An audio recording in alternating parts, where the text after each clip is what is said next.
Hey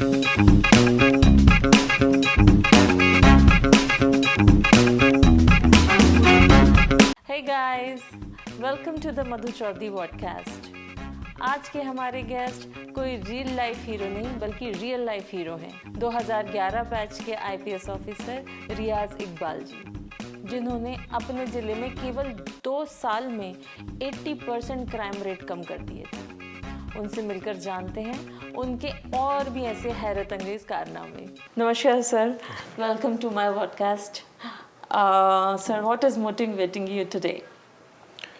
आज अभी मैं कल हमारे यहाँ पे एक बड़ा केस का खुलासा हुआ था जी। एक 8 साल की बच्ची की गला उसकी बाप ने काटने की कोशिश किया और ऊपर वाले की कृपा से वो बच्ची बच गई और बच्ची ने आके बयान दे दिया बाप ने मुझे ऐसा करके एक झाड़ियों के बीच में एक जगह पे छोड़ दिया था। उस बच्ची की माँ के साथ में भी उसने मर्डर किया था 2 साल पहले और बॉडी उसी जगह पे छोड़ दिया था जहाँ पे इस बच्ची को छोड़ा था। अब आप देखिए ऊपर वाले की जो कमाल जो है, वो 2 साल से अनडिटेक्टेड केस था।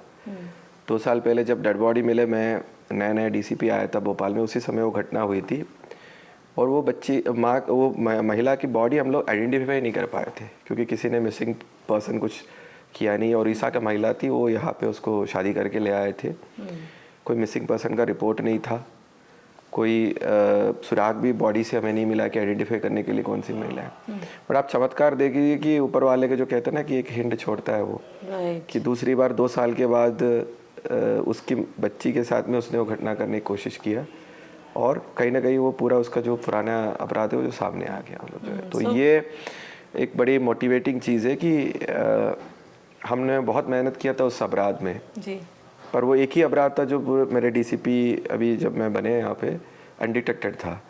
तो इतना मेहनत किया था कि हम हर डायरेक्शन में मेहनत किया। उस समय सबको लग रहा था कि कुछ मिला नहीं, बट कभी कभी आप लोग जब मेहनत करते हो तो कहीं ना कहीं से रास्ता खुल जाता है अपने आप मतलब। तो उसके लिए एक बड़ा उदाहरण है सबसे। आज मैं पुलिस वालों के भी मीटिंग ले रहे थे, उनको भी यही चीज़ बता रहे थे कि मेहनत करते रहना है, उसका जो रिजल्ट है कहीं ना कहीं से हमें मिल जाएगा मतलब जो। बिल्कुल सर।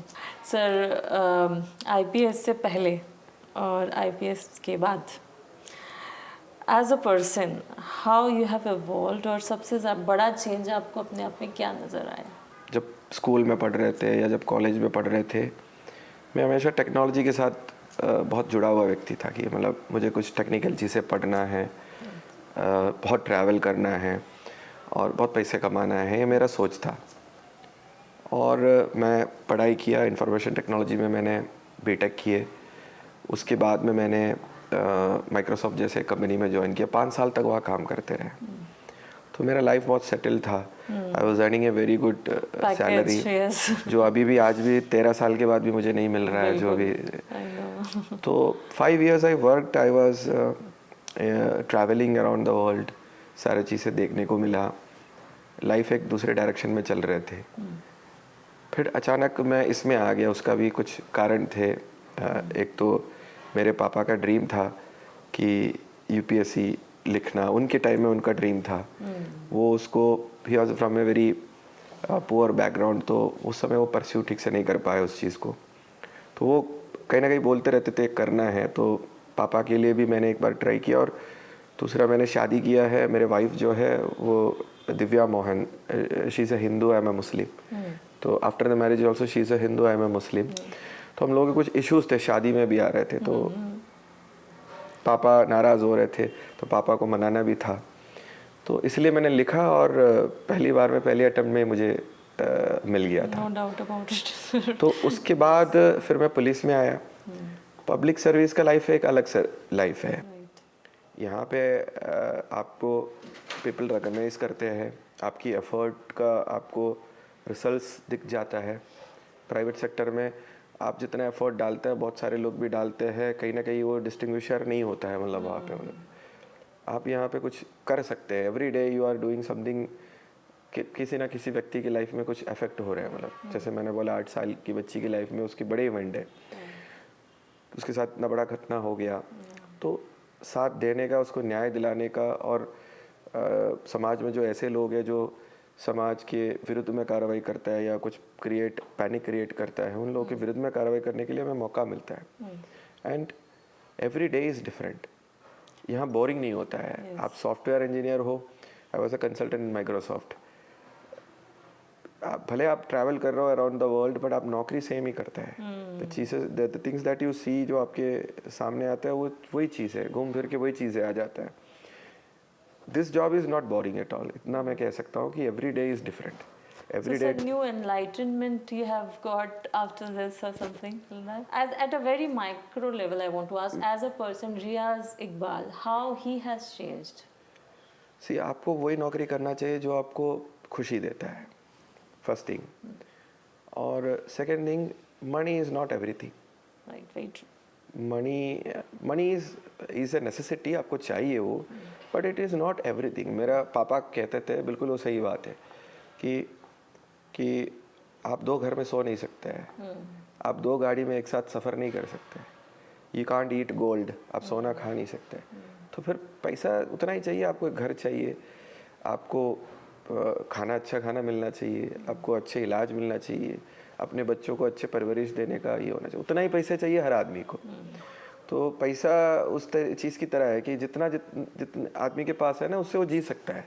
कम भी हो तो जी सकता है, ज़्यादा भी हो तो जी सकता है। Right. तो ये दो चीज़ें मैंने रियलाइज़ किया है, और अपनी लाइफ की वजह से अपने परिवार के अलावा कुछ और लोगों को भी उससे फ़ायदा मिलना चाहिए। बिल्कुल। ये भी एक लेसन है। इट कैन भी, आप प्राइवेट सेक्टर में काम करते हुए ये भी आप बहुत सारी चीज़ें कर सकते हैं, बट वो करना बहुत ज़रूरी है। सर, आप इतने सारे कंट्रीज़ में ट्रैवल किए हैं because of your work in Microsoft and other places, तो आपको एक इंटरनेशनल एक्सपोजर मिला है। तो आपको क्या डिफरेंस लगता है सर बाहर की पुलिसिंग में और इंडिया की पुलिसिंग में, स्पेशली वेस्टर्न कंट्रीज़ की policing and Indian policing? Policing से पहले हमें बात करना चाहिए कल्चर के बारे में ही, मतलब जो करके तो हम इंडिया में बहुत सारी चीज़ें अच्छा है और कुछ चीज़ें नेगेटिव भी होता है। जैसे कि मुझे इंडिया में क्या अच्छा लगता है कि यहाँ का जो हमारा वेदर है, throughout the year we have, मतलब बहुत सारे नेशंस में नहीं होता है कि आपको 12 मंथ्स का बहुत अच्छा सनलाइट मिले या अच्छे क्लाइमेट मिले। तो हमारे यहाँ पे throughout the year we have good weather. तो उसका हमें फ़ायदा उठाना चाहिए, हमें फ़ायदा मिलता भी है।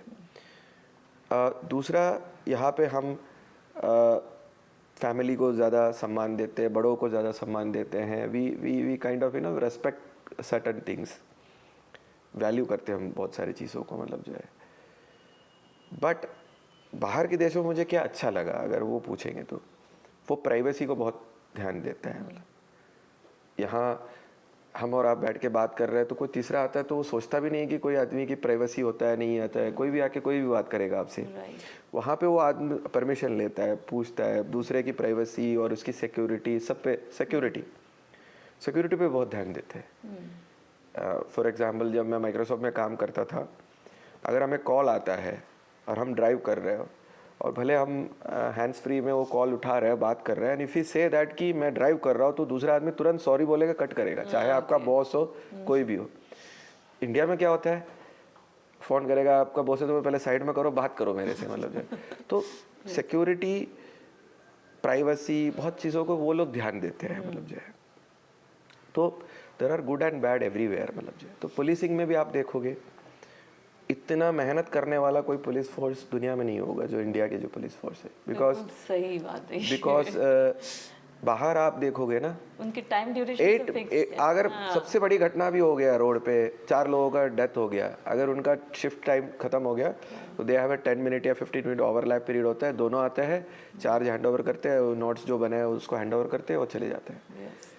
यहाँ आफ्टर 1 ईयर, जब 1 साल हम लोग पुलिस फोर्स में रहते हैं, हमारे अंदर आज भी एक वो जज्बा आ जाता है कि we don't care about time. अगर कुछ हो गया तो फिर चाहे वो एसपी हो, चाहे आरक्षक हो, चाहे टीआई हो, ही डोंट से दैट कि मुझे घर जाना है, वो पूरा काम करके ही जाता है। एंड इनफैक्ट सपना का भी मुझे एक घटना याद आया। मेरे बच्चे का बर्थडे था, बर्थडे सेलिब्रेशन के लिए सारी तैयारी कर ली, तो उस समय पता चला है कि कि जो डकैत जो है एक वहाँ पे डकैती चलता था, जो लास्ट मध्य प्रदेश के जो गैंग थे उन्होंने एक आदमी का अपहरण किया और जंगल में लेके गया। तो वी नेवर थिंक ट्वाइस कि अब बच्चे के बर्थडे है क्या है, we go to that spot. और मैं गया और मैं वापस आया तीसरे दिन, जब उसका पूरा वो पूरे गैंग का सफाया हो गया था तब वापस आया था। तो दैट इज़ द एंड। मैं भूल ही गया था कि मेरे बच्चे का बर्थडे है, वो मेरे बच्चे का बर्थडे मेरे वाइफ ने बना लिया, जो भी हो। मैं वापस आया 3-4 दिन के बाद में, पूरे दाढ़ी वाड़ी बना के 3-4 दिन में वापस आ गया। अभी भी मुझे याद है, तब मुझे पता चला कि अरे वो एक इवेंट था, उन्होंने बेक की कटिंग वगैरह उनने कर दिया, लोग जो आए थे गेस्ट वगैरह आए थे करके। तो दिस इज़ द डिफरेंस। इसमें आप उसको अच्छा मानो या बुरा मानो, आई डोंट नो कि क्या शिफ्ट सिस्टम अच्छा होता है, बिकॉज दे वर्क, उनका काम जो है ना बाहर के देशों में प्रोसेस ओरिएंटेड होता है, हमारे यहाँ पे थोड़ा सा पर्सन ओरिएंटेड काम होता है। But is that so that people here fear police and वहाँ पे इट्स लाइक फ्रेंडली? हम ये कह नहीं सकते हैं, मतलब जो है ये हमारा परसेप्शन है। परसेप्शन जो है ना बहुत चीज़ों से बनता है। The stories that you here, the bad news that जो आपकी हमेशा आपके कानों में आता है, the movies that you see. आपको पता होगा यहाँ पे जो मूवीज़ पहले आते थे, पहले एक ज़माना था, उसमें हमेशा पुलिस को नेगेटिव ही दिखाया गया है। विलेन के साथ में खड़ा हो तो मिलेगा आपको हमेशा पुलिस वाला जो है, या हायर ऑफिशियल है तो विलेन के साथ में घूम रहा है, उसके साथ में ड्रिंक्स पी रहा है, वही दिखेगा आपको। या लोअर एंड के पुलिस वाले हो तो पान चबा रहा है, शर्ट खुला हुआ है, ऐसा उसका एक इमेज दिखाता था। मे बी रियल लाइफ में पुलिस वाले जो दिखते हैं उससे वो इंस्पायर्ड होकर बने हैं, जो भी हो, but it creates a perception in the mind of public. मैं अभी पुलिस में आने से पहले पुलिस से डरता था। जब मैं माइक्रोसॉफ्ट में काम करता था, बेंगलोर में था मैं, आई वॉज इन हैदराबाद, जब भी मेरे पास गाड़ी जो है केरल की गाड़ी थी नंबर, तो जब भी पुलिस वाले चेकिंग कर रहे तो मुझे मेरे मन में हमेशा नेगेटिव आता है, ये क्यों चेकिंग कर रहे हैं, अब देखेंगे मेरा बाहर का रजिस्ट्रेशन का गाड़ी है, मेरे से 100 सवाल पूछेंगे ये। एंड हमेशा हम अवॉइड करने की कोशिश करते हैं पुलिस को कि आप वहाँ से यू टर्न मार के चले जाओगे। यू कांट से दैट कि बाहर की पुलिस बहुत फ्रेंडली है, या you here lot of incidents, हमने देखा है एज ए पुलिस ऑफिसर, हमने देखा है कि वहाँ पे भी घटनाएं होती है, बहुत बार पुलिस का ओवर एक्शन हो जाता है, या पर्टिकुलर कम्युनिटी के विरुद्ध में, रेस के विरुद्ध में कार्रवाई हो जाती है, ये सब हम सुनते हैं। देखो, police is part of the bigger community. जैसा समाज है वैसे ही आपको पुलिस मिलेगा। अगर समाज अच्छा है तो उससे पुलिस वाले आएगा, वो भी अच्छा ही होगा। अगर समाज में कुछ बुराई होंगे तो उतने ही परसेंट में, अगर ऐसा नहीं कि पुलिस के 100% लोग ऐसे हैं, अगर छोटे मोटे इश्यूज होता है that is with 5 to 10% of our, जो हमारे पुलिस के अंदर के कुछ होते हैं, जैसे समाज में 5% लोग गलत चीज़ें करते हैं, वैसे पुलिस में भी हो जाते हैं। तो you can not brand police with 100% की ऐसे लेवल नहीं लगा सकते हैं। तो आई हैव सीन दैट कि 70 to 80% of policemen are very good, they really know their job. वो जितना उनका पोटेंशियल है, जितना उनका नॉलेज है, उससे ज़्यादा वो कंट्रीब्यूट करते हैं। So this episode is like really very like I'm emotionally connected with this, because even my father has served as IPS. Okay. So I can relate it to the event you said for the birthday wala thing. So I got reminded of that. So sir, coming back to your place, जैसे आप इतनी beautiful जगह कोलम से आते हैं, and Kerala is like beautiful तो है ही, but it has beauty with brains, जो हम जनरली हम सारे इंडिकेटर्स में, इंडेक्सेस में देखते हैं कि Kerala is topping most of the time. तो सर, अब तो आप ऑल इंडिया सर्विस को रिप्रेजेंट कर रहे हैं, तो आपने केरला से कौन सा वाला ब्रेन लेके आए हैं जो आप यहाँ पे आके पूरे इंडिया को आप सर्व करेंगे, इम्प्लीमेंट करेंगे? देखिए, मैं जब पहली बार मध्य प्रदेश में आया था, इनफैक्ट मैं बेंगलुरु में रहा, मैं चेन्नई देखा हूँ, हैदराबाद देखा हूँ, I have been to Delhi and all, but पहली बार जब मैं मध्य प्रदेश में आया है, I had a cultural shock. Cultural shock का मतलब होता है कि things are different. Yes, of course. कि वहाँ पे है ना, it's kind of urban culture. आप केरल में जाओ, it's a continuous chain of town. 700 kilometres करीब का हाईवे है हमारे साउथ केरला से लेके नॉर्थ केरला के लिए। बहुत लेंथ वाइज 700 किलोमीटर है, और ब्रेथ वाइज बहुत छोटा है केरल जो है, 200-250 किलोमीटर से ज़्यादा नहीं है। तो वहाँ पे you will never get a rural place.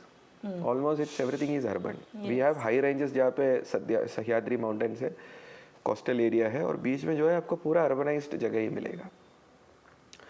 दूसरा, आपने जैसे बोला कि लोग पढ़े लिखे हैं, ऑलमोस्ट 99% लोग आपको मिलेंगे, ग्रेजुएट्स मिलेंगे. एजुकेशन लिटरेट तो है ही 99% करीब लिटरेट.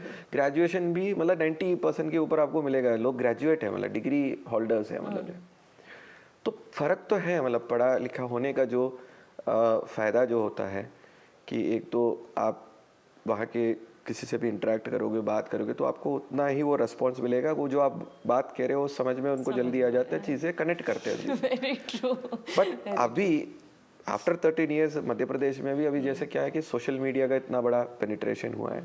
अब कोई भी हम ये नहीं कह सकता कि कोई व्यक्ति पहले पढ़ा लिखा हो, अलग बात है, बट उस आदमी के पास जानकारी तो रहता है. जानकारी तो रहती है. और वो है.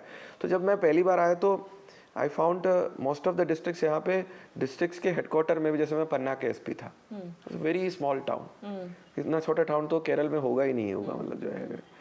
तो that is a different. But यहाँ का देन पॉजिटिव थिंग क्या है कि यहाँ एग्रीकल्चर में केरल से ज़्यादा होता है. तो आपको ताज़े सब्जियाँ, ताज़ा दूध, जो आपको जो आप केरल में नहीं मिल सकता है, जो आपको 2 दिन पुराने जो सब्जी आता है तमिलनाडु या आंध्रा से, वही हम लोग खाते हैं वहाँ पे. तो थिंग्स आर प्लस और माइनस हर जगह का होता है. अर्बनाइजेशन का भी पॉजिटिव होता है, नेगेटिव होता है. रूरल एरिया का भी पॉजिटिव उसका ये भी होता है, नेगेटिव भी रहता है. But now I like this kind of life यहाँ पे, कि बहुत शांत जगह हो, ट्रैफिक ज़्यादा ना हो, और छोटे है जैसे अपने भोपाल है. It's a very beautiful less congested city. तो ये आपको अच्छा भी लगने लगता है, मतलब जो करके. जी सर, आपका इतना शानदार टेक्निकल बैकग्राउंड रहा है सर, तो आपको क्या लग रहा है सर पुलिसिंग में इज़ इट हेल्पिंग द जो टेक्नोलॉजी आ रही है, एआई से चैट जीपीटी एट्सेट्रा, तो ये सब कुछ हेल्प कर रहा है पुलिस फोर्स को? देखिए, टेक्नोलॉजी तो हर एरिया से जुड़ा हुआ है. हर एरिया में टेक्नोलॉजी का इम्पैक्ट तो होगा ही होगा. तो specially like sir cyber crime, if I talk about, आप उसमें सर्व भी कर चुके हैं. तो साइबर क्राइम जो है, अगर आप देखे जाएंगे तो भारत में हमारा एक भारत सरकार का एक पोर्टल है, जहाँ पे साइबर क्राइम का पोर्टल है, जहाँ पे आप साइबर क्राइम अपना जो क्राइम आपके साथ में जो हुआ, आप उसको इन्फॉर्म कर सकते हैं. Yearly around more than 1 lakh complaints आता है उसमें. I am just talking about Madhya Pradesh का. मध्य प्रदेश की जनता उसमें लगभग 1 लाख करीब जो है शिकायतें डाल रहे हैं. पूरे हमारे मध्य प्रदेश की एफआईआर जो है सारे अपराधों का, वो करीब 2.5 लाख के करीब है. तो if you just see the volume cyber crime का, कि इतने ज़्यादा मात्रा में हो रहा है.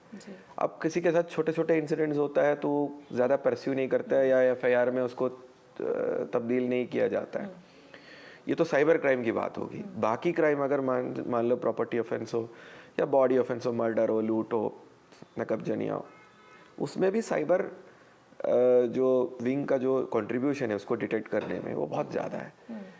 सीसीटीवी बहुत ज़्यादा जगह पे यूज़ हो रहा है, उसकी एनालिसिस होते हैं. फ़ोन जो यूज़ करते हैं लोग, फ़ोन की उसकी डेटा का, उसका कॉल्स का सब एनालिसिस होता है. तो साइबर विंग ऐसा हो गया कि हर विवेचक जो आईओ जो है, बिना उसकी जानकारी की आज के टाइम में कोई विवेचना नहीं कर सकते हैं. मेरा जो बैकग्राउंड है वो मुझे बहुत हेल्प किया ही, और मैं 5 जगह पे एसपी रहा हूँ.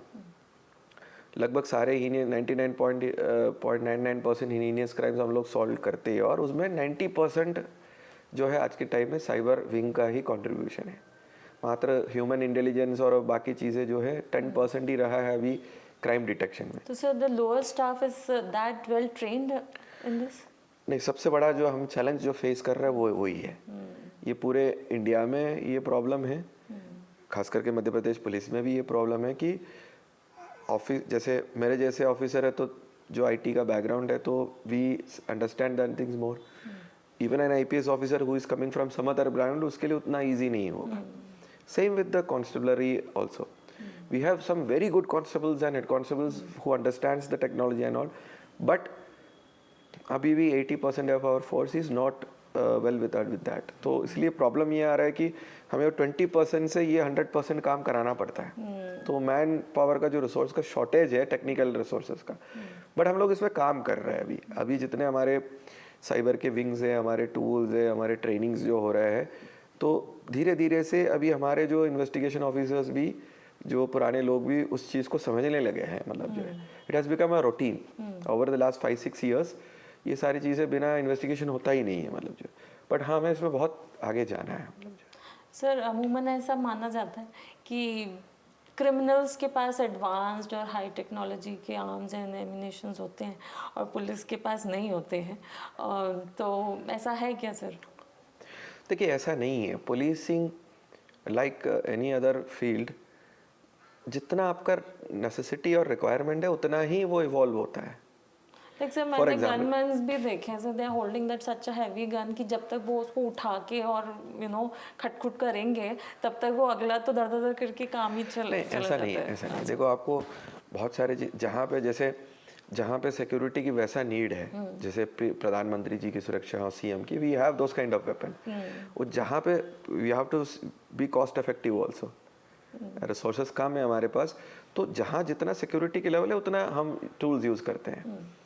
तो केसेस में भी ऐसे, साइबर की चीज़ों में भी ऐसे ही है, जहाँ पे जितना एडवांस होना है हम एडवांस हो जाता है। बट हाँ हमें एक पुल चाहिए। बेसिकली क्या है ना, जैसे घटनाएं होती है ना वैसे पुलिस इवॉल्व होता है। अगर कोई ऐसा क्राइम आ गया आज मध्य प्रदेश पुलिस में जो हम अभी के संसाधन और अभी के आदमी से हम सॉल्व नहीं कर पा रहे हैं, then we definitely think about purchasing those tools and getting upgraded to that. जब तक वो नहीं आता है जो हमारे टूल से अभी हमारा काम हो रहा है, तो no force will think about that कि मैं हमें इससे आगे जाना है। तो आपका जो पूछना है कि हम बिल्कुल तैयार नहीं है, ऐसा नहीं है। कि वी हैव अभी की स्थिति में देखो तो हमारे पास भी एडवांस्ड वेपन्स, अगर गन्स की बात करें वो भी है, बट वो कम मात्रा में, वी यूज इट देयर जहाँ पे हमें ज़रूरत है उसका। So the budget allocation is a problem, मतलब व्हाट आई देखिए हैव बजट पुलिस में अभी के दिन में, मैं अभी कह सकता हूँ जब हम लोग आए थे 2011-12 की बात है, मध्य प्रदेश पुलिस की जो बजट था उसकी अभी 8 से 10 गुना ज़्यादा हमें बजट मिल रहा है। इन 10 ईयर्स 10 टाइम हो गया।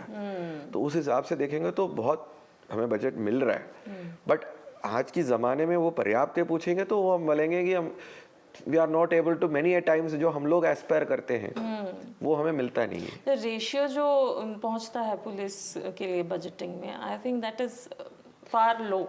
देखिए अभी आप आज के टाइम में देखें, मध्य प्रदेश पुलिस में डायल 100 का हमारा प्रोजेक्ट है, जो इंडिया में फर्स्ट प्रोजेक्ट था, मध्य प्रदेश पुलिस ने शुरू किया था। उसके बाद यूपी, बहुत सारे लोगों ने उसको फॉलो किया।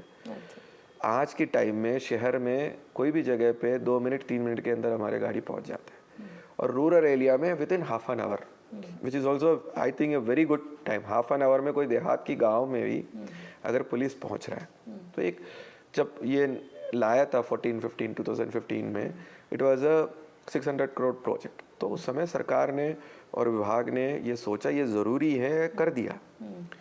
तो बजट तो चाहिए ऐसे चीज़ों करने के लिए। अभी हम साइबर में भी हमारे जो स्टेट ऑफ द आर्ट यहाँ पे लैब है, हमारे जो स्टेट साइबर का जो भोपाल में ही है, विच इज़ लाइक कंट्री के जो भी लैब है हमारा जो भी है उससे बराबरी का ही है। मतलब जो है we spend lot crores of rupees every year in that, तो है।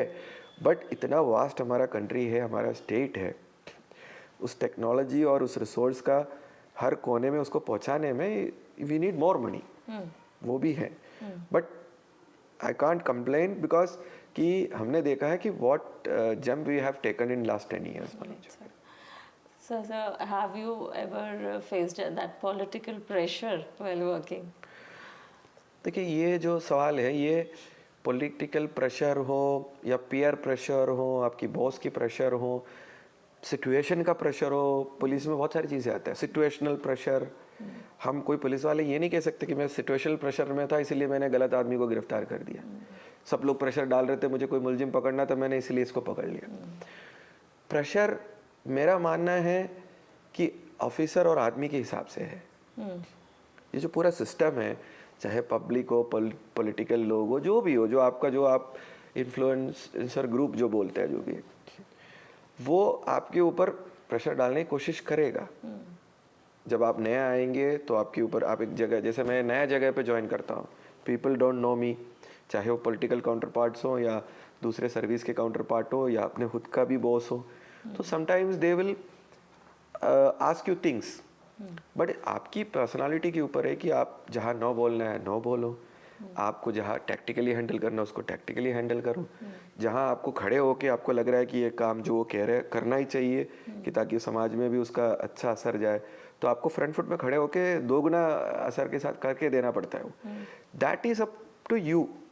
और बहुत बार मैंने देखा है कि अभी मेरे पास प्रोबेशनर है, IPS प्रोबेशनर है, 4-5 प्रोबेशनर मेरे रह चुके लोग, तो मैं उनको यही सिखाता हूँ, करियर के 2-3 साल में तुम लोगों ने प्रेशर झेलना सीख गया तो फिर तुम्हारे पास प्रेशर आएगा ही नहीं है। आजकल मेरे पास ऐसा फ़ोन नहीं आता है जो जिसमें मुझे यस या नो बोलना नहीं पड़ता है, because they people after 10 years know you, ये आप ऐसे अधिकारी हैं, आपसे यही बात कर सकते हैं, ये नहीं कर सकते हैं, तो वो नहीं करना चाहिए, आपके पास आएगा ही नहीं।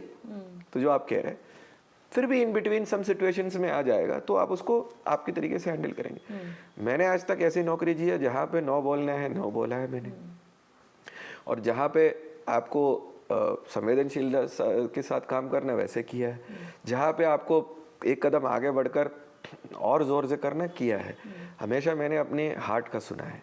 आज तक मेरे पर्सनल और मेरे प्रोफेशनल लाइफ में मैंने हमेशा मेरे हार्ट की सुनी है। उससे एक फ़ायदा होता है कि आपको दोबारा कोई रिपेंडेंस नहीं आएगा। जो आपने किया है। मेरे बहुत जिलों में 2-2 महीने में भी ट्रांसफ़र हुआ है, ठीक है। तो एक ज़िले में मैं SP था, वहाँ पे किसी पॉलिटिकल आदमी की बेटे ने कुछ घटना की। हाँ, तो मेरा काम क्या है, किसी ने अगर 60 गोली अगर रोड पे चलाया तो मुझे FIR करना है, मेरा काम है वो। अब सर, उससे मैं हट रहा हूँ तो मैं हटूंगा। केस को आपने कैसे हैंडल किया था सर? कि आपके पास तो तब बहुत सारे प्रेशर आया होगा कि नहीं, उसमें देखो 60 गोलियां वहाँ पे चली, 60 के ऊपर गोलियां, टोल नाका, that is Gwalior Delhi highway, कोई रूरल एरिया नहीं है, पूरे दुनिया ने देखा है, पूरे मीडिया में आ चुका है। अब इसमें पुलिस के पास कोई ये नहीं है कि मैं कार्रवाई करूँ, करना है। उस समय जो भी मेरे से पूछा मैंने यही बोला कि 60 गोलियां हाईवे पे चली, सबने रिकॉर्डिंग की, और कैमरा CCTV कैमरा, इसके बाद मेरे से ये सवाल ही नहीं पूछना चाहिए कि इसमें FIR होगा, कार्रवाई होगा कि नहीं होगा करके। तो इट्स मेरे हिसाब से बहुत सिंपल चीज़ है। पुलिस वाले को जो सामने जो चीज़ दिखता है, जो सबूत दिखता है, उसमें कार्रवाई करना है। अब जो अगर कोई पूछ रहा है क्यों कर रहे हो, तो सबूत दिखा दो, और किसी को ये मौका नहीं देना चाहिए कि आप कार्रवाई नहीं कर रहे हो बोलने के लिए। ये मेरा मानना है, मैंने ऐसे पुलिसिंग किया है, मुझे तो आज तक कोई दिक्कत नहीं आया। सर, आपकी दबंग पुलिसिंग तो हम सभी जानते हैं सर। तो transfer is a part of the job, transfer is a part of the job. पर मैं अपने विभाग में, हमारे विभाग में भी अच्छे अधिकारी हैं, क्योंकि मेरा 13 साल का नौकरी हुआ है। मैं केवल 1 साल करीब जो है मैं आउट ऑफ द फील्ड रहा हूँ, बाकी सब मैं ऑन द फील्ड ही काम किया है। तो I have no complaint to my department. तो सिस्टम तो हर आदमी को एक्सेप्ट करता है, जो अच्छा भी काम करेगा, स्टर्नली काम करेगा, बोल्डली काम करेगा, वो उसको भी यहाँ पे जगह है, जो नहीं करना चाहते उसके लिए जगह है। इट्स अप टू यू, आप क्या करना चाहते हैं। सर, वो जो एक सिटिंग जज के लिए जो आपने एक रेप केस के अगेंस्ट जो केस था सर, उसके बारे में भी कुछ बताइए, हाउ यू टैकल्ड दैट। देखिए, मैं पन्ना SP था, तो एक महिला जो है वो उनके पूरे परिवार के साथ में मेरे ऑफिस में आए, और उन्होंने बताया कि ऐसा ऐसा मेरे साथ में घटना हुई। उनके शादी वगैरह फिक्स थे उनके जज के साथ में, और 1 साल के बाद में फॉर डाउरी का कुछ मांग आया, वो नहीं दिया तो उसने तोड़ दिया, और फिजिकल रिलेशनशिप में वो लोग रह रहे थे। तो माननीय सुप्रीम कोर्ट का भी आदेश है कि फिर जो अगर कंसेंशुअल सेक्स भी हो, बट लिव इन में था, बट शादी की झांसा देखकर करते हैं, और फिर कोई जैसे डाउरी, वो भी डाउरी मांगना भी अपराध है। तो मेरे पास कोई ऑप्शन नहीं है, मेरे को FIR रजिस्टर करना है। हाँ, एक सिटिंग जज था, सिटिंग जज के लिए कुछ प्रोसीजर्स होते हैं, हमने वो पूरे प्रोसीजर फॉलो किए। हाई कोर्ट को इन्फॉर्म करना पड़ता है, डिस्ट्रिक्ट जज को इन्फॉर्म करना पड़ता है, अगर उनका अरेस्ट करता है तो एक सीनियर जज के मौजूदगी में करना पड़ता है। देयर आर रूल्स, मतलब दिल्ली हाई कोर्ट का एक जजमेंट है, हमने वो सब फॉलो किया। उसमें दिक्कतें आई, मेरे विरुद्ध में भी एक कंटेम्प्ट केस रजिस्टर हुआ था हाई कोर्ट में। अराउंड 5 years मैंने उसमें लड़ाई किया उस केस में, and finally it got filed, because मैंने तो सही काम किया था। एंड दैट जज, उनने भी, सुप्रीम कोर्ट ने उसमें विजिलेंस इंक्वायरी कराया था, उसके बाद उस जज को किसी सर्विसेज उन्होंने टर्मिनेट किया था। तो बाकी कार्रवाई मैं ये नहीं एंटिसिपेट ये नहीं कर सकता कि मुझे आगे दिक्कत आएगा इसलिए मैं ऐसा काम करूँ। मैंने कभी ऐसे काम नहीं किया, मुझे उस समय जो सही लगा मैंने वो सही काम किया। बाद में मैंने वो डिसीजन मैंने लिया, तो मुझे कठिनाइयों को फॉलो अप आएंगे, आई know that it will come, और आई नो दैट कि क्योंकि मैंने सही किया तो कुछ होना नहीं है ज़्यादा। लोग क्या है ना, ऐसी चीज़ों से बचना चाहते हैं, तब प्रॉब्लम होता है। राइट। मैंने हमेशा देखा है, ये मैं सबके लिए भी बोलना चाहता हूँ, 3-4 चीज़ों से हमें दिक्कत आता है। एक होता है लालच, लालच आ गया तो अपराध होने लगता है, फिर आपके साथ भी आ जाएगा, अपराध हो जाएगा, या आप अपराध करोगे, लालच आ गया। तो ये सब फ्रॉड क्यों होता है, विक्टिम्स क्यों होते हैं फ्रॉड के? बिकॉज एक दिन में 1 रुपया 2 रुपया नहीं होता है, that everybody has to understand. अगर 1 रुपये को 2 रुपये करने में आप निकले और आपके साथ फ्रॉड हो गया, तो कहीं ना कहीं आपका भी गलती है उसमें। दूसरा भय, अगर मन में भय आ गया, भय कि कोई ब्लैकमेल कर रहा है हमें, भय आ गया, तो अंदर अगर आपके अंदर फियर आ गया तो फिर अपराध होने लगेंगे, या तो आपके साथ या आप करोगे, आप जाके उसको कुछ करोगे, या वो आपके साथ ब्लैकमेल कर रहा है, जो भी कर रहा है, फ्रॉड कर रहा है, वो चलता रहेगा मतलब। तीसरा होता है लेजीनेस। कभी कभी हम लोग सोचते हैं लेजीनेस से कैसे हो जाएगा, शॉर्टकट लेजीनेस, कभी कभी फ्रॉड हो जाता है। जैसे फ्रॉड, मैं हमेशा फ्रॉड को एग्जाम्पल में लेता हूँ। अभी एक केस आया था जिसमें एक इंश्योरेंस का क्लेम करना है उनको, LIC जैसे बड़े कंपनी से, उसके फॉर्मेलिटी होता है, यू हैव टू अप्लाई, फिर उसका प्रोसीजर होता है। वो ऑफिस महज आपके घर से 1 किलोमीटर दूरी पर है, पर 1 साल से उस फाइल को क्लेम लेने के लिए एक पर्टिकुलर व्यक्ति को पैसा देता रहा है, जबकि वो व्यक्ति उससे रिलेटेड ही नहीं था, उस ऑफिस में ही नहीं था, वो LIC में ही नहीं था। 50 लाख का क्लेम करने के लिए आपने 5 लाख रुपए उस व्यक्ति को दे दिया। क्या लेजीनेस? 1 किलोमीटर दूर चल के उस ऑफिस में जाके उस फाइल के बारे में पता करने में आप लेजी हो रहे हो। तो ये चीज़ें। और तीसरा जो है, जो आपको सही टाइम पे जो करना है वो आपने नहीं किया हो, जो लास्ट 4th चीज़ जो आपको जो करना था आपने नहीं किया है, तो फिर आपके साथ अपराध होता रहेगा, या आप जाके लास्ट में कदम में आप अपराध करने पड़ेंगे, आप इतना मजबूर हो जाएंगे। तो मैं ये 4 चीज़ को मानता हूँ कि अगर आप ये अपने टाइम पे, अपने दिल ने जो बोलने, सही, दिल तो हमेशा सही चीज़ ही बोलता है, दिमाग थोड़ा उल्टा सीधा बोल सकता है, पर दिल तो हमेशा सही चीज़ बोलेगा कि आप सही कर रहे हो, कोई गलत कर रहे हैं। तो आप करो, उसके बारे में आपको आगे लड़ने की भी आपको शक्ति मिलेगा, और आगे बताने के लिए कोई आपको कहीं आपको यू टर्न मारने की कोई ज़रूरत ही नहीं पड़ेगा। आप बोलेगा मैंने ऐसा किया था क्योंकि ये था। ये बोल्डनेस बच्चों में, हमारे छोटे छोटे बच्चों में आना चाहिए। अपना काम और अपनी बात रखने के लिए हम खुद ही है, और कोई नहीं आएगा।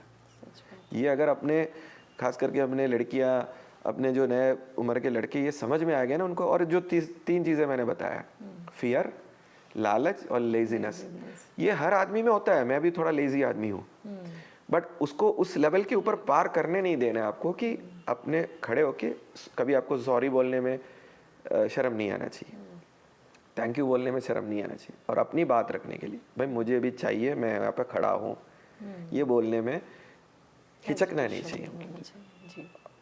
तो दिस इज़ द क्रक्स कि आपने इतना, जो आपका इतना लंबा सर्विस रहा है और उसमें आपने 600 से भी ज़्यादा मर्डर केसेस सॉल्व किए हैं, तो ये उसका मैं निचोड़ समझूं कि this is the experience you have gotten from that, कि क्यों ये क्राइम्स हो जाते हैं सर ऐसा?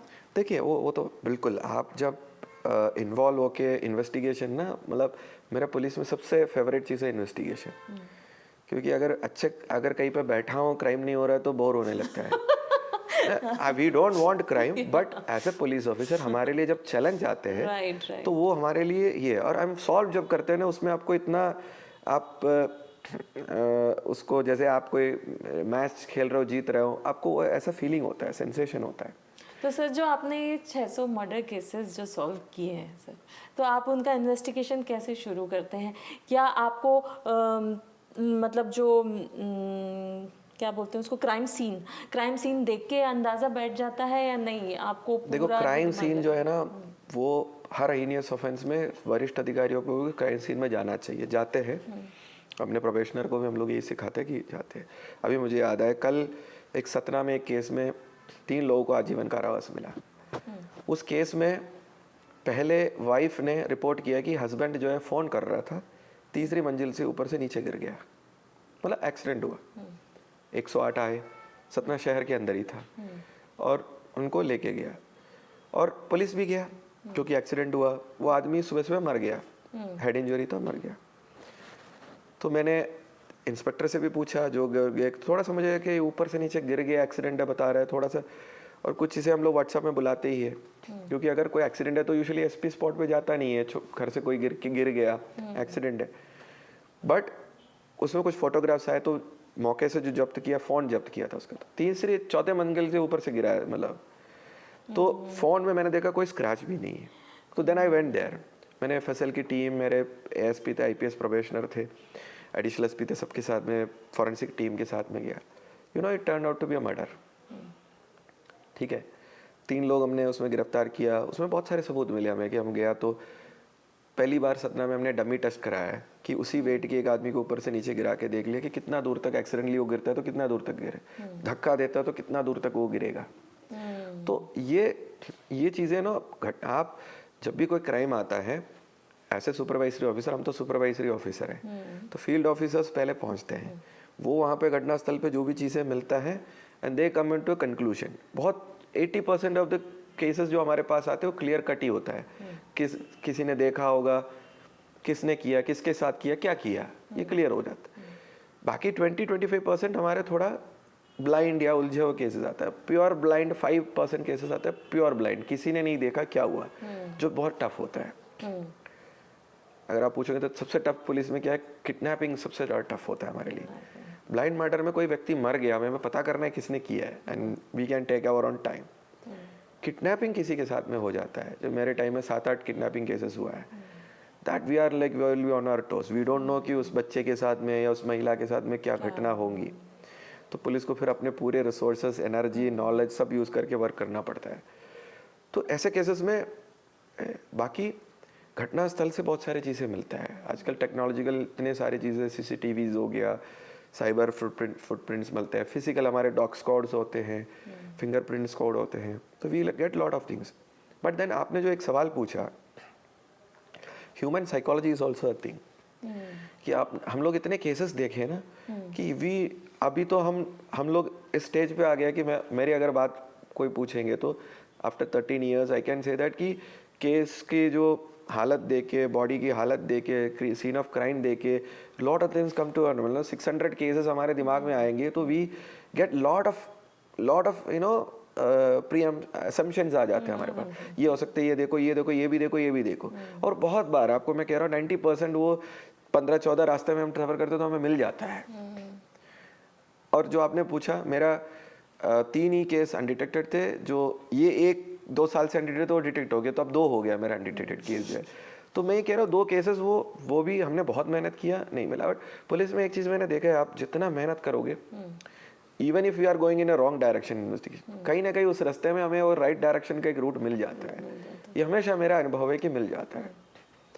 और थोड़ा बहुत तो we need the help of God also, क्योंकि पुलिस ऐसा काम करते हैं कि कोई घटना हो गई, वहाँ कोई खड़ा नहीं था, ना हम भी थे, and we are like you only.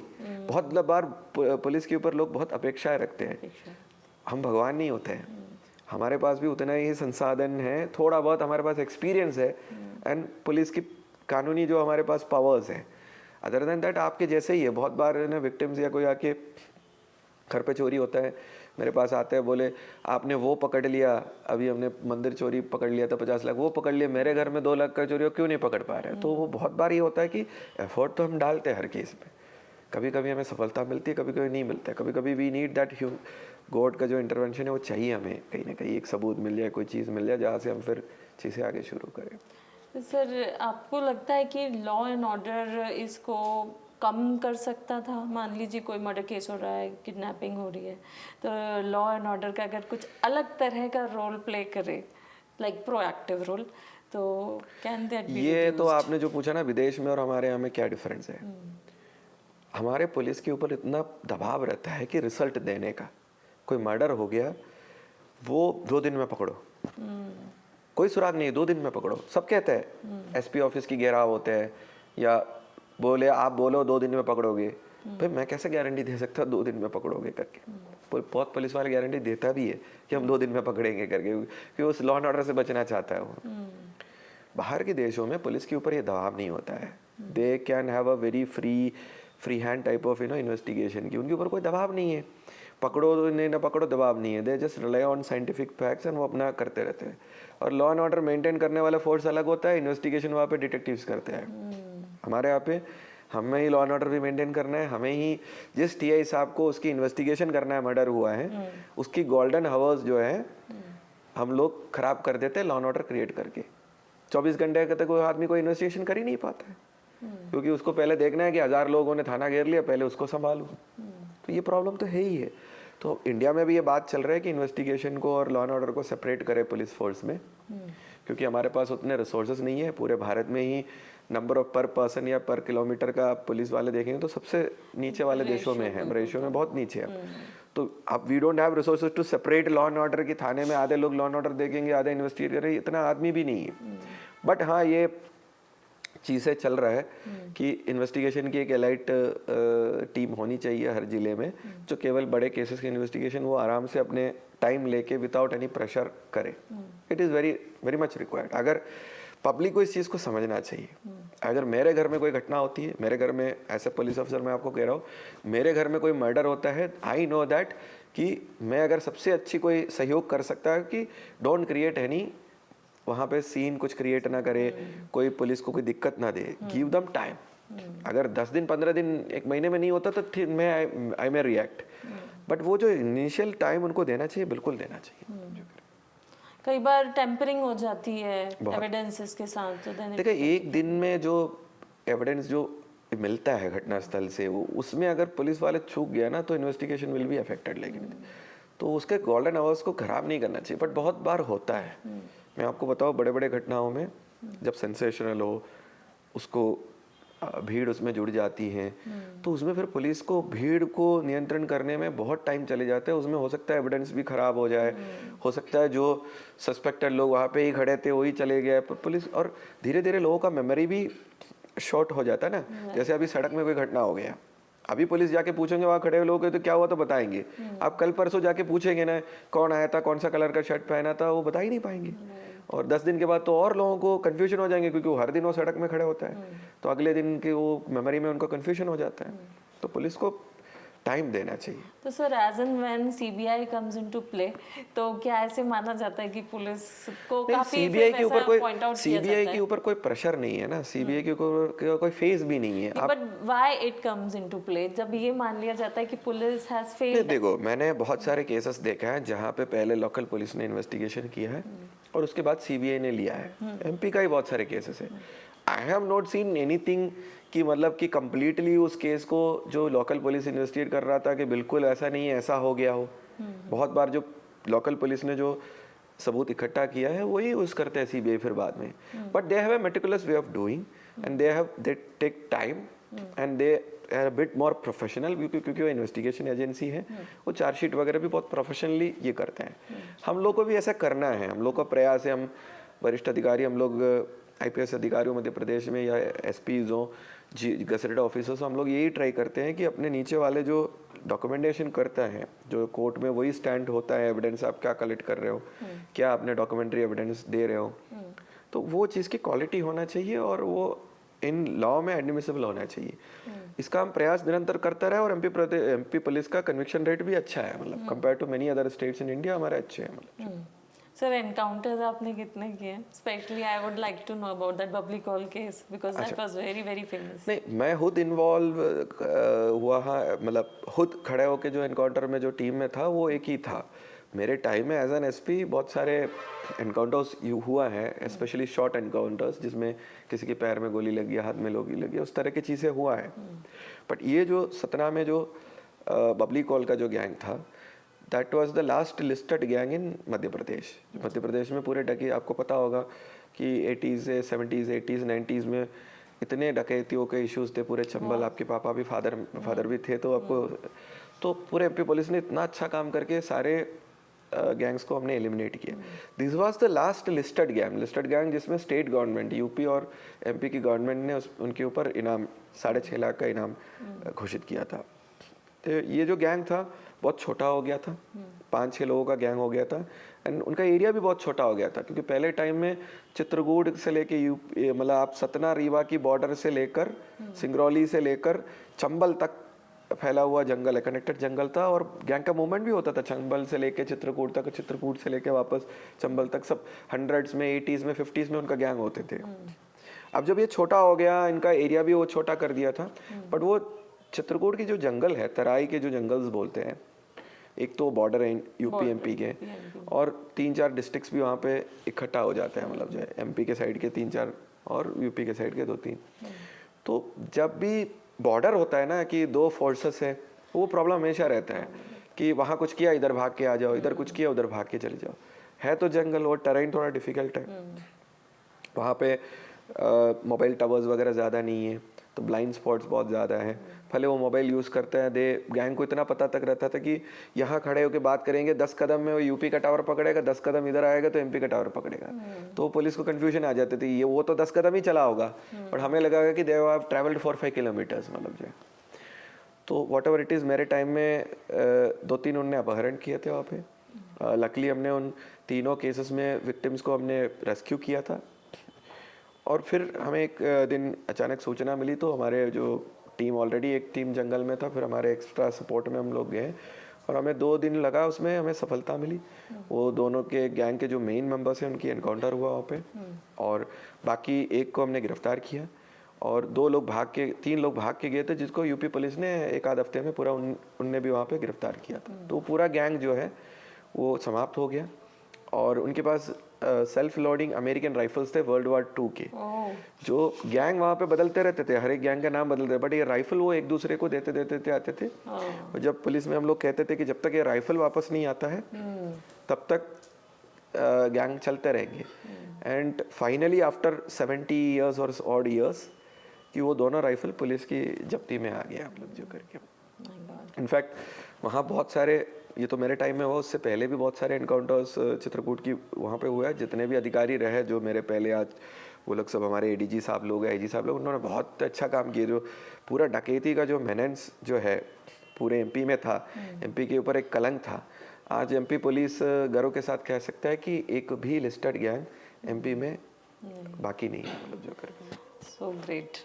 And that gang ने मैं करीब 120 प्लस अपराध किए हैं, mostly rape and murder and kidnapping. तो उस तरह के लोग थे वो।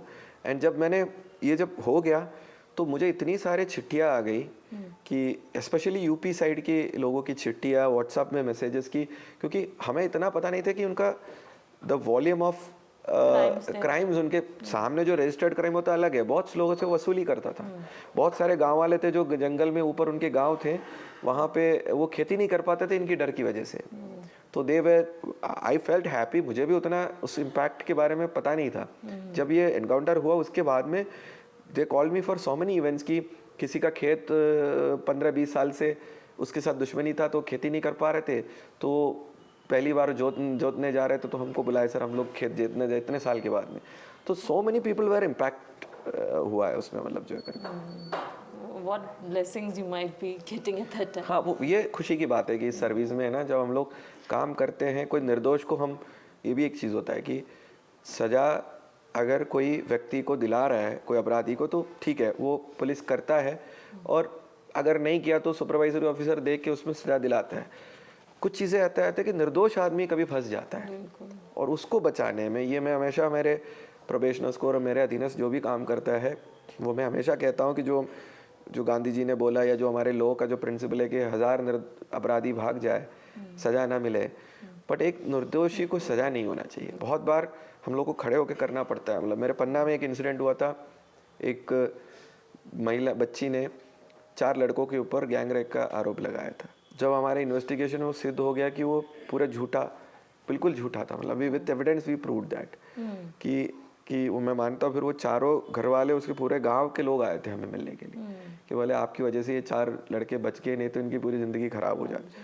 तो sometimes you have to take stand. अगर जब कोई निर्दोष हो तो आपको स्टैंड लेके उसमें पूरी पब्लिक कह रहा होगा कि आरोपी है, बट आप जानते हो विथ एविडेंस कि ये नहीं है, कि वो फिर उसके लिए स्टैंड होना पड़ता है हम लोग। ये भी पुलिस वालों को मैं पुलिस वालों को अधीनस्थ को बहुत बार ना, पुलिस वाले भी थोड़ा हिचकते हैं कि मैंने ऑलरेडी लिखा पढ़ी कर दिया कि कानून में there are so many provisions. आप कोई भी स्टेज में, मैं अपने प्रोबेशन का एक कहानी बताता हूँ।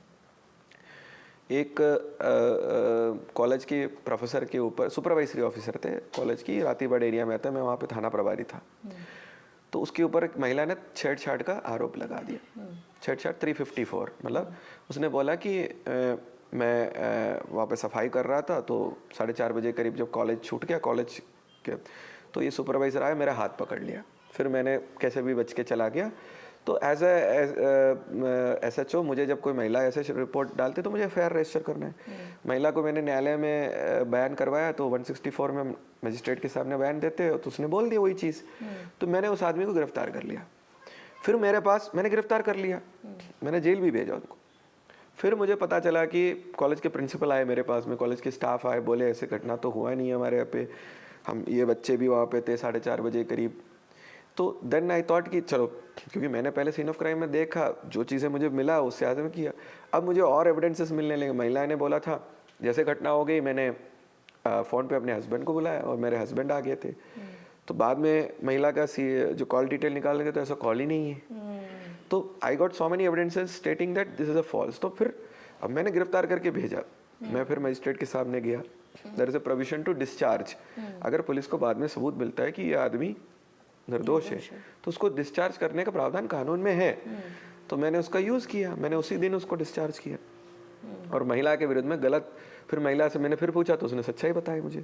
फिर मैंने महिला और उसके पति के ऊपर परिवाद लगाया कोर्ट में कि इन्होंने झूठे सबूत और झूठे स्टेटमेंट दिए पुलिस के सामने। It's a non cognizable offence, I can't register an FIR। तो मैं कोर्ट में परिवाद लगाया।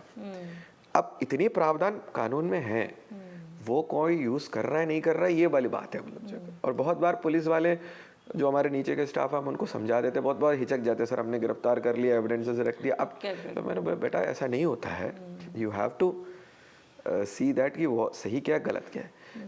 सोचो उस बंदे के बारे में जिसने कुछ नहीं किया है, आपने छेड़छाड़ का आरोप लगाया, उसकी बीवी बच्चे हैं, उनके ऊपर क्या बिता होगा। मतलब मैंने 2 दिन के लिए वो जेल में रहा। अब ठीक है, मेरा नया आई वॉज ए प्रोबेशनर, मैं थोड़ा उसके बाद मैं हमेशा अरेस्ट करता हूँ जब सारी चीज़ें क्लियर होता हूँ।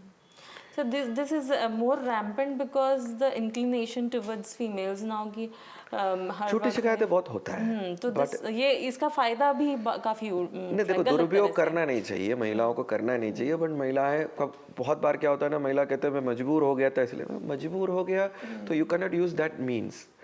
आपको लड़ना पड़ता है बहुत बार, केस रजिस्टर करने के बाद भी कोर्ट छोड़ देता है। तो आप फिर, मैं बहुत बार कहता कि जैसे कोई मर्डर हो गया, 2 परिवार के बीच में झगड़ा चल रहा है, हमेशा आके उस घर के सबका नाम लिखवा देंगे ये लोग। मर्डर तो एक ने किया होगा। तो मैं बहुत बार बैठा के उनको प्यार से समझा देता हूँ, देखो तुम्हारे कहने पे तो हम FIR रजिस्टर करेंगे, बट एक चीज़ अगर मजिस्ट्रेट को झूठ निकल के आ गया तो उस इंडियन कोर्ट्स ऐसे बिलीव करते हैं अगर एक चीज़ झूठा है तो सारी चीज़ झूठा है। तो तुम ये देखना चाहते हो कि वो जो एक आदमी जिसने मर्डर किया है वो आजीवन कारावास में रहे या उसको फांसी मिले? तुम ये देखना चाहते हो कि या ये जो 4 लोग हैं 6 महीने के लिए जेल में रहे, सब वापस आके तुम्हारे सामने ही वो जिएगा, वो जिसने किया वो भी छूट जाएगा? ये विक्टिम और विक्टिम की फैमिली को समझना पड़ेगा। तो मैं बहुत बार समझा देता हूँ। तो मेरा 6 महीने के या 1 साल के बाद, अभी तो तुम जोश में आकर बोल रहे हो कि सबने कर दिया सर, सबको बंद कर दो।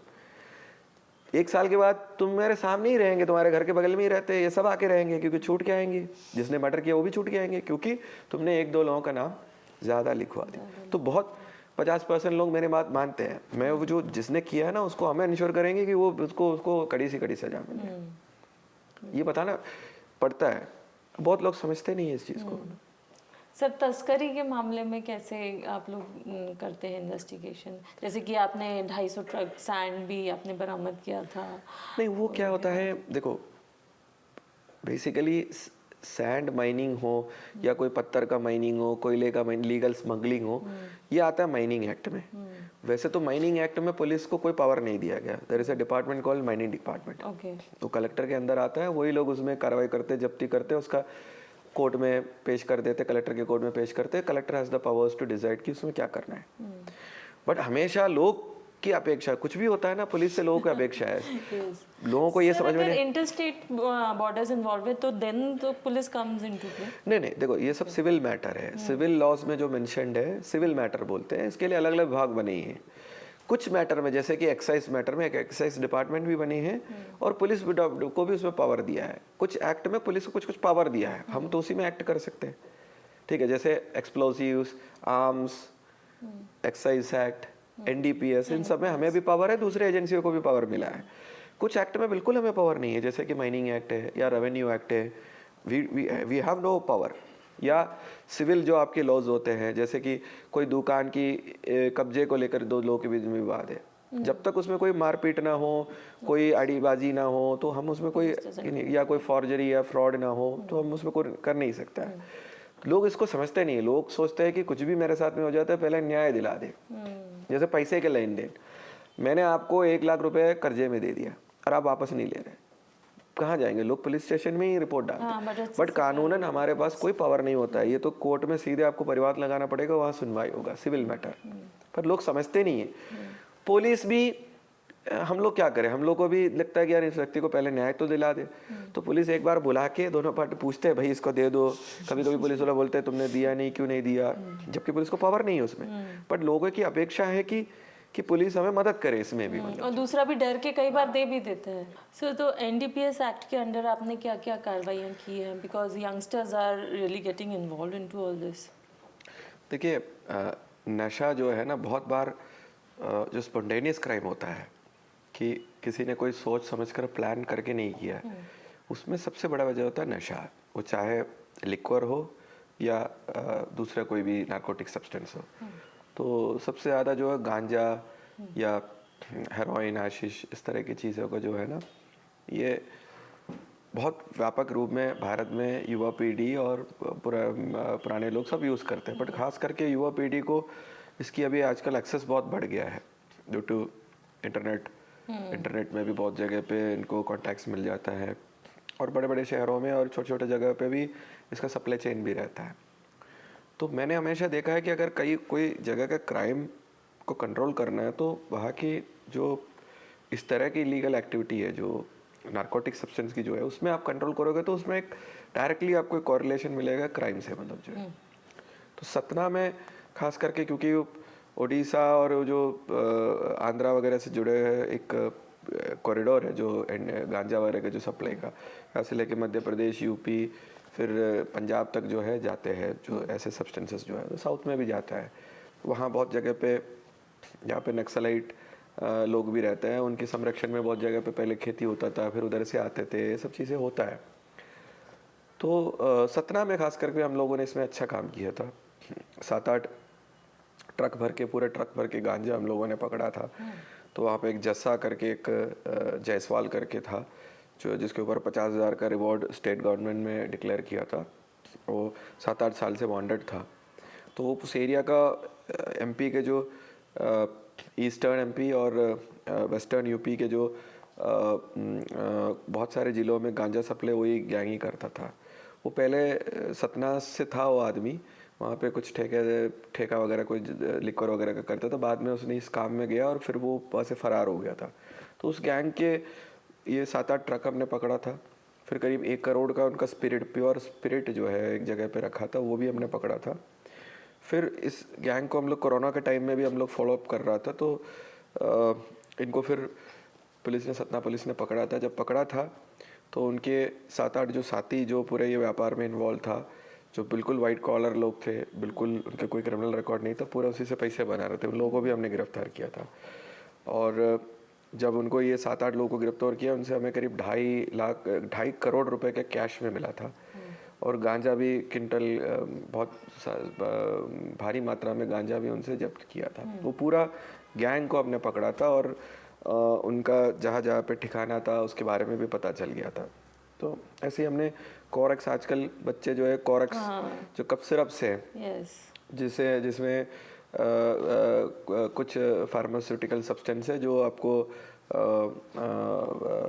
आपको जो ड्राउजीनेस वो सब देता है, तो उसका भी बहुत उपयोग है, खास करके जो रूरल एमपी में बहुत यूज़ है उसका। तो कोरेक्स भी बहुत भारी मात्रा में मैंने सतना में पकड़ा था, मतलब जो है। सेम जब पन्ना में था तब भी हुआ था।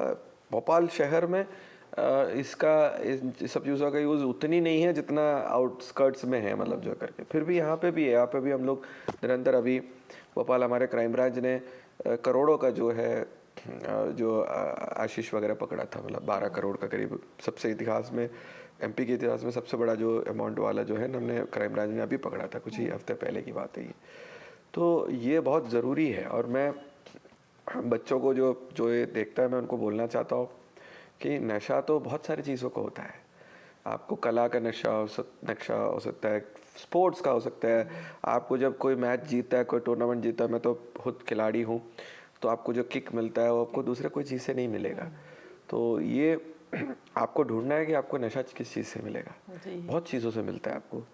तो इस चीज़ को बिल्कुल, जो जिसको आपकी दिमाग और आपकी शरीर में बिल्कुल नेगेटिव इम्पैक्ट छोड़ते हो, ऐसे चीज़ों को आपको बिल्कुल मैं आपको कह रहा हूँ, मैंने आज तक कोई सिगरेट अपने लिप्स में नहीं रखे देखा है मैंने आज तक।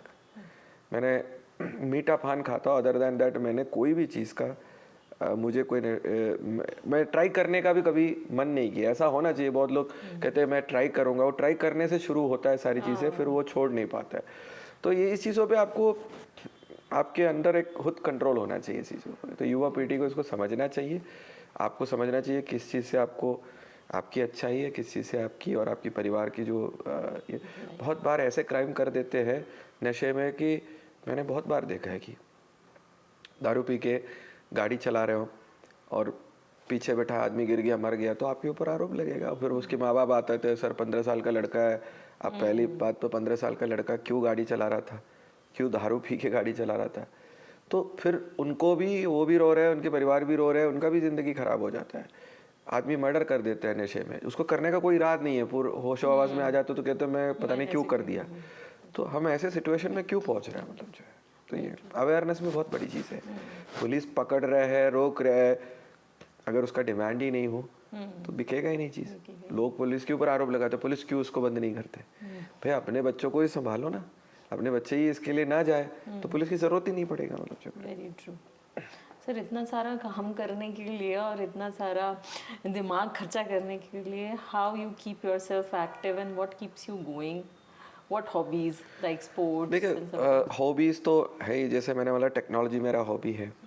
अभी तो थोड़ा मैं आउट ऑफ थोड़ा सिंग हो गया हूँ, मतलब टेक्नोलॉजी से, क्योंकि 12-13 साल हो गया कि कटिंग एज टेक्नोलॉजी से। But I always had interest. जब मैं तब कॉलेज में था तो लिनक्स और जो प्रोग्रामिंग, फ्री सॉफ्टवेयर फाउंडेशन, फिर जब मैं माइक्रोसॉफ्ट में आ गया बिल्कुल ऑपोजिट था, पेड सॉफ्टवेयर।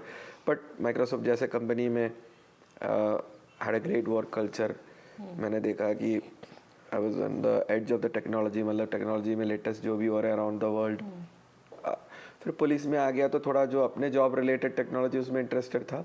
फिर भी अभी मैं टेक्नोलॉजी में इंटरेस्ट रखता हूँ कि ऑनलाइन वर्ल्ड में क्या चल रहा है, यू नो अभी के जो आर्टिफिशियल इंटेलिजेंस, इन चीज़ों पर थोड़ा रुचि रखता हूँ, उसके बारे में पढ़ता रहता हूँ। दूसरा मेरा इंटरेस्ट स्पोर्ट्स है। मैं एक फ़ुटबॉल प्लेयर हूँ, अभी भी खेलता हूँ, क्रिकेट भी खेलता हूँ। फुटबॉल में अंडर 15 में स्टेट के लिए खेला हूँ। क्रिकेट में तो अभी भी खेलता रहता हूँ। माइक्रोसॉफ्ट में भी, यूनिवर्सिटी में सब हम लोग खेले हैं, अभी भी खेलते रहता हूँ। बैडमिंटन और टेनिस भी खेलता हूँ और टीटी भी खेलता हूँ। एनपीए में मैं डबल्स में विनर हूँ, टेनिस में सिंगल्स में रनर अप था। बट मेरा फेवरेट स्पोर्ट तो फुटबॉल रहा है। फॉलोइंग फुटबॉल फ्रॉम बहुत ही छोटे एज से, इंटरनेशनल लेवल की फ़ुटबॉल फॉलो करना, उसको उस गेम को खेलना, उसकी टेक्निकलिटी को समझना, अभी भी वो पैशन है। तो फिट रखने के लिए पुलिस वालों को एक्सरसाइज तो हम लोग रेगुलरली कर नहीं पाते ड्यू टू हमारा जो हेक्टिक वर्क है। और बिल्कुल कोई इसमें प्लानिंग, हम अपना टाइम प्लान नहीं कर सकते कि आज रात को क्या होंगे, क्या कार्यक्रमों में नहीं होंगे, वीआईपी आएंगे नहीं आएंगे। सो जब भी हमें टाइम मिलता है हम खेल लेते हैं, अब्रप्टली खेल लेते हैं कि जल्दी प्लान करके जाके खेल लेते हैं, सुबह हो शाम हो रात हो जो भी हो। तो वो थोड़ा फिटनेस कीप करने के लिए ये करता है, मतलब जो। Okay sir, apart from this मैं थोड़ा सा आपकी सुंदर दो बेटियों के बारे में पूछना चाहती हूँ कि हमेशा जो फादर होते हैं थोड़े से दबे दबे कुचले कुचले से रहते हैं बेटियों के सामने, तो आप भी वैसे हैं कि आप स्ट्रिक्ट फादर है? नहीं, मैं बिल्कुल स्ट्रिक्ट फादर नहीं हूँ। मेरे बीवी भी डांटता हूँ मुझे कि मतलब थोड़ा स्ट्रिक्ट होना है, क्योंकि मैं मानता हूँ कि बच्चों को ऑर्गेनिकली और नेचुरली वो अपना जो भी उनका डेवलपमेंट है साइकोलॉजिकल और फिजिकल वो होना चाहिए।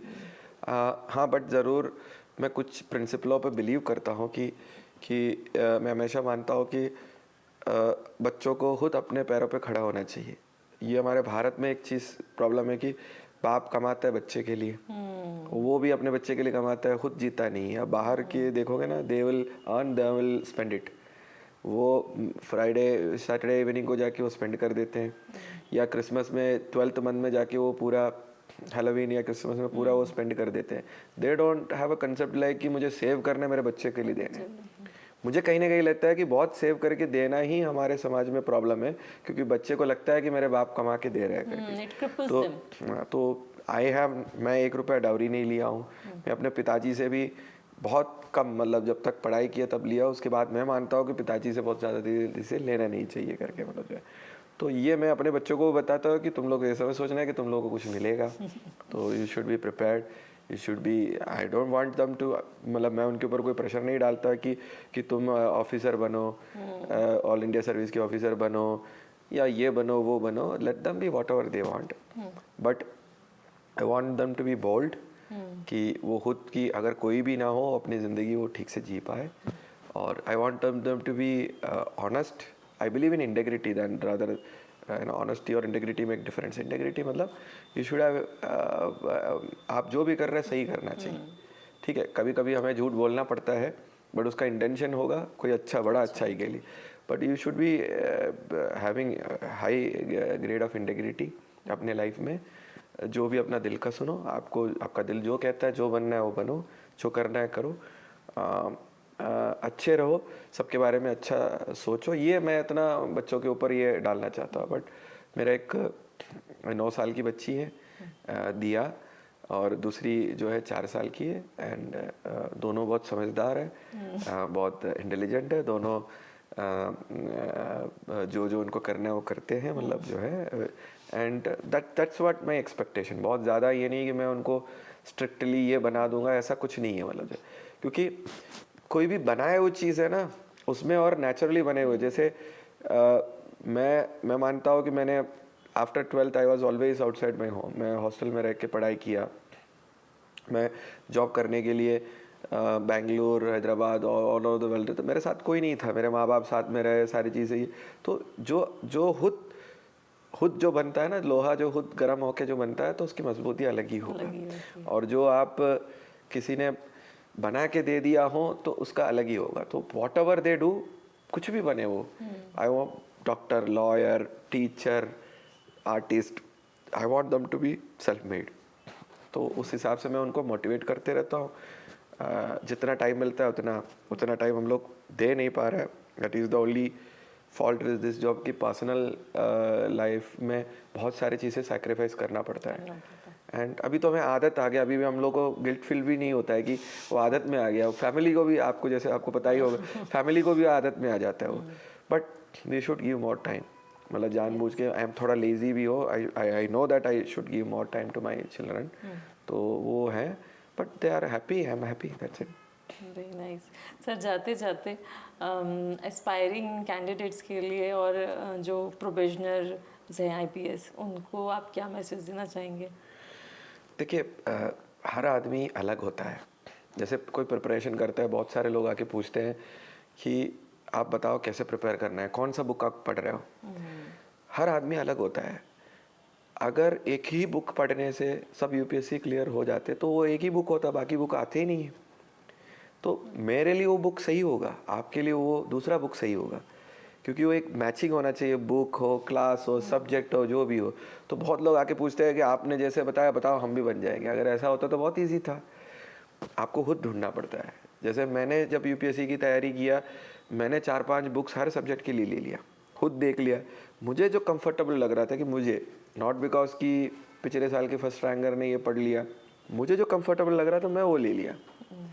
और हमेशा, और दूसरा चीज़, हमेशा मैं जो भी तैयारी करता हूँ उनको बोलता हूँ जो आपको मिलता है पहले लेना चाहिए। मुझे नहीं पता था कि मैं यूपीएससी लिखूँगा। मैंने 12th पास किया तो मुझे इंजीनियरिंग में जाना था, मैं इंजीनियरिंग ले लिया। इंजीनियरिंग पास आउट हो तो मुझे सॉफ्टवेयर इंजीनियर बनना था, मैं वो उसमें चला गया। फिर अचानक the life takes you to different routes, वहाँ गया। कुछ लोग होता है कि पहले प्रिपेयर कर मुझे यूपीएससी लेना है और 5 साल से यूपीएससी लिख रहा है। तो समटाइम्स यू डोंट, तो मैं कभी बोलता कि अपने लड़के कोई यूपीएससी लिख रहा है, मैंने बोला सब इंस्पेक्टर का भी लिखो ना, तुम्हें जो लिखा है वो ले लो।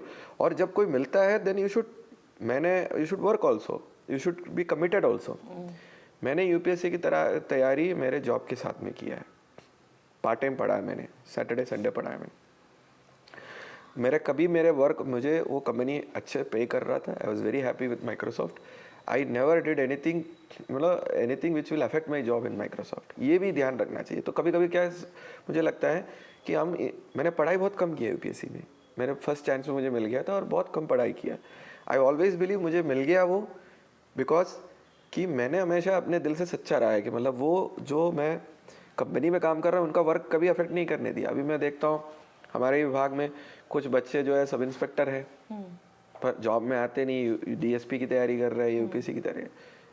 मैं ये नहीं कह रहा हूँ कि गलत है, नहीं है। जब आप सैलरी ले रहे हो, जब आपको जिस विभाग ने जो भी आपको पहचान दिया हो, जैसे मैं माइक्रोसॉफ्ट में था, आई स्पेंड 5 years देयर। उस कंपनी ने मुझे एक्सपोजर दिया वर्ल्ड वाइड का, जिसका मुझे लाभ यूपीएससी के इंटरव्यू में भी हुआ। तो वो चीज़ें जो है वो कंपनी ने दिया है आपको, तो you should be very grateful to that company. आज भी मैं बैठ के कितने साल के बाद, 13 साल के बाद में मैं उस कंपनी का नाम कम से कम 10 बार आपके इंटरव्यू में लिया है। बिकॉज आई नो दैट मैं जो रियाज इकबाल जो इंटरव्यू के लिए गया उस कंपनी ने बना के भेजा है। If I did it 5 years before, उस कंपनी जो, हो सकता है मैं यूपीएससी का इंटरव्यू पास ना हो इतना कम तैयारी में। तो वो उस चीज़ को अपने नए जो बच्चे प्रिपेयर कर रहे हैं, यू प्रिपेयर फॉर एवरीथिंग। आपको यूपीएससी भी लिखना है, छोटे चीज़ के लिए भी ट्राई करना है, बड़े चीज़ के लिए ट्राई करना है। जो मिलते हैं आपको लेना चाहिए और उसमें रह के आप दूसरे बड़े चीज़ के लिए ट्राई करो, no issue in that. But जो आपको मिला है you should be truthful to that also. आज के बच्चे क्या है ना, कहीं दोनों के बीच में आ जाते, कहीं का ना रह जाते हैं, ना इधर का रह गया ना उधर के रह गया। तो ये मेरा एक उनके लिए। और बुक्स कोई पूछे, आप तैयारी आपको खुद करना है, कोई आपको सिखा नहीं सकता। These are all professional courses, exams. यहाँ पे आपको एक डायरेक्शन दिखा सकता है। मैं भी कोचिंग के लिए गया, I just want to get a direction कि ये क्या है, कैसे जाना है। बट उस रास्ते में सफ़र तो आपको ही करना है, पढ़ना आपको ही है, तैयारी आपको करना है, आपको स्मार्ट वे में तैयार करना है। जैसे मैं एक टिप देता हूँ हमेशा, जो हर बार एग्ज़ाम में आता हो पढ़ो, क्योंकि इस बार भी आएगा, क्योंकि वो सब्जेक्ट का कोर है। जो पिछले 4 बार एग्जाम में नहीं आए वो भी पढ़ो, क्योंकि कोई भी, मैं अगर क्वेश्चन पेपर डालता तो हमें 2 सवाल ऐसे डालते हैं ना जो किसी ने नहीं पूछा वो पूछे। मैंने ऐसे पढ़ाई किया है, मेरे पास टाइम कम था तो मेरा। और जब आपका एफर्ट सही हो और आप विथ ट्रूथफुल माइंड के साथ में काम करता हूँ, मुझे आज तक मेरे ज़िंदगी में कोई रुकावट नहीं है। तो than equal effort, what ever God you believe in, वो इक्वल एफर्ट आपको आपके साथ में डाल देता है, तो आपको रिजल्ट मिल जाता है। ये मेरा जो है, अगर कोई आप मानो उसको मैसेज मानो, तो वही मुझे कहना है। Very beautiful sir, very beautiful. And sir thank you for coming to my show and joining me. Thank you so much sir. आपको भी मैं थैंक यू बोल रहा हूँ कि इतना अच्छा करीब 1 घंटा हम लोगों ने बात किया। टाइम जितना गया मुझे समझ में नहीं आया कि इतना 1 घंटा चला गया करके। एंड आपको पूरी शुभकामनाएं दे रहा हूँ, आपकी जो पॉडकास्ट है और उन्नतियों को प्राप्त करें। सो गाइज, आप सुन रहे थे दबंग आईपीएस ऑफिसर रियाज इकबाल जी को, जिन्होंने वर्दी ना केवल तन पर धारण की है बल्कि मन पर भी। For more such inspirational videos, stay tuned to the Madhu Chaudhary podcast. Bye bye.